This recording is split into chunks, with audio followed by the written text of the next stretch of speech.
Nigeria, the federal government of Nigeria, led by President Bola Tinubu, has given their condition for the release of Mazi Nnamdi Kanu.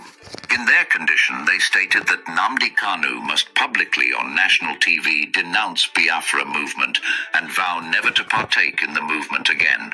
But reactions from people have suggested that Mazi Nnamdi Kanu will never ever drop Biafra movement, no matter the condition he find himself. Despite being discharged and acquitted by Nigerian highest court, which is the Supreme Court, Nnamdi Kanu remains detained at the DSS dungeon under solitary confinement by the Nigerian government. People have criticized the Nigerian federal government's refusal to release him, labeling this action as lawless and inhumane. However, various governors, senators, and representatives are accused of making empty promises about Nnamdi Kanu's release. These political figures have failed to act decisively or fulfill their assurances to the public. The Nigerian government have also failed to obey the court ruling that invalidates the designation of the indigenous people of Biafra, IPOB, as a terrorist organization. They have ignored the court ruling and still branding IPOB as a terrorists organization, thereby sending military clampdown on them.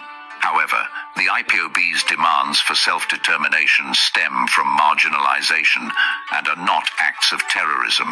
Let's start with the man at the center of this storm, Mazi Nnamdi Kanu. If you've followed Nigerian politics, you've probably heard his name a lot. To some, he's a hero fighting for his people's freedom.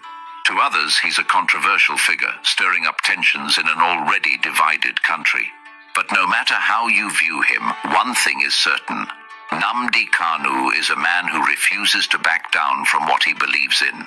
Born and raised in southeastern Nigeria, Nnamdi Kanu leads the indigenous people of Biafra, IPOB, a group that's been at the forefront of the call for a separate Biafran state. To understand why Nnamdi Kanu is so passionate about Biafra, you need to understand a bit of history.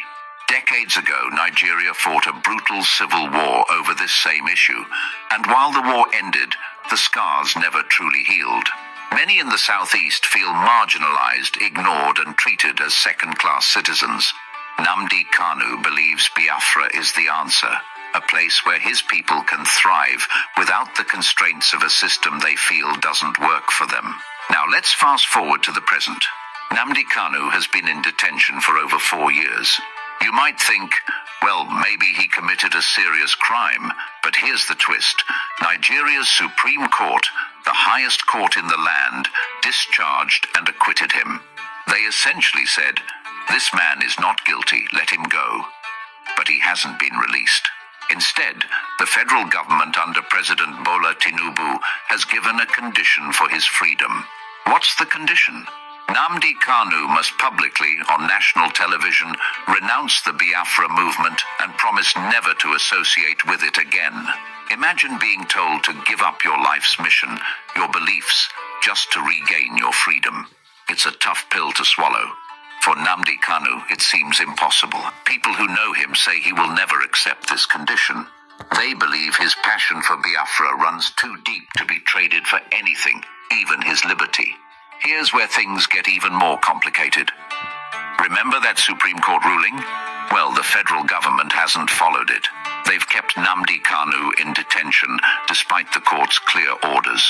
Critics have called this action lawless and inhumane, and it's hard to argue with them. After all, isn't the government supposed to uphold the law, not break it? This situation has left many Nigerians frustrated. They're asking, if the government can ignore the highest court in the land, what does that mean for the rest of us? It's a question that hangs heavy in the air, fueling anger and discontent. Now let's talk about the promises, so many promises.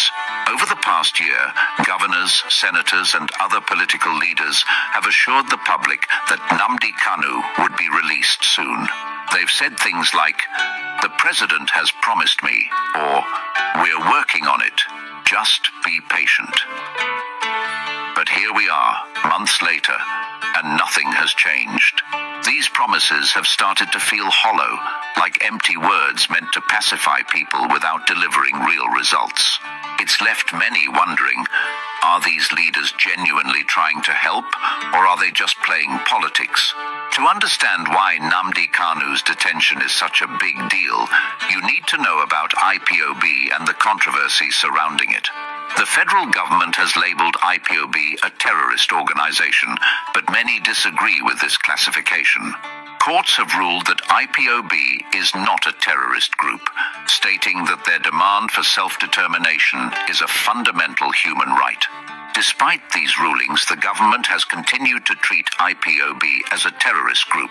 This has led to military operations in the southeast, crackdowns on IPOB members, and a general atmosphere of fear and tension. But IPOB insists that they are not terrorists. They say they're just people who want to have their voices heard and their rights respected. The southeast, where Nnamdi Kanu and IPOB have their roots, has become a tense and uneasy place. You'd think that Nnamdi Kanu's detention might have calmed things down, but it hasn't. Instead, the region has seen protests, clashes with security forces, and a general sense of unrest. Many people in the southeast feel abandoned by the government. They believe their grievances aren't being taken seriously, and Nnamdi Kanu's continued detention only adds fuel to the fire. It's a cycle of anger and frustration that doesn't seem to have an end in sight. Through it all, Nnamdi Kanu has remained steadfast. Even in solitary confinement, his resolve hasn't wavered. He's repeatedly said that he won't abandon the Biafra movement. For him, it's not just a political struggle, it's a matter of principle. He believes that his people deserve better, and he's willing to sacrifice his freedom to fight for that belief. Supporters say this unshakable determination is what makes Kanu a leader.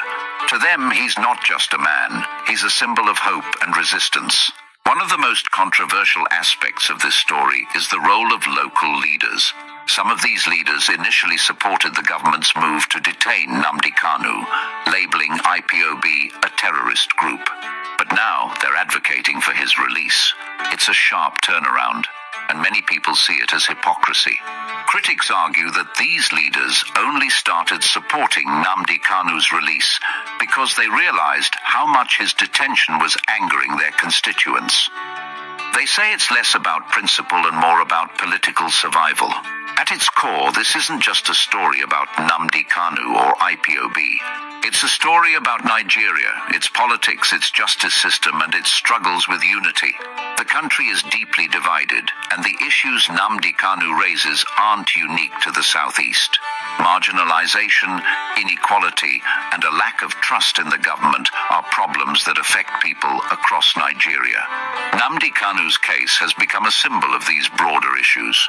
It's a reminder that Nigeria still has a long way to go in addressing the grievances of its people. So, where do we go from here? It's hard to say. Nnamdi Kanu's detention continues to spark debates, protests, and tensions. The government seems unwilling to release him, at least not without conditions he's unlikely to accept. And his supporters remain as determined as ever to see him free. One thing is certain, this story isn't over. Whether you see Nnamdi Kanu, his fight for Biafra has left an indelible mark on Nigeria.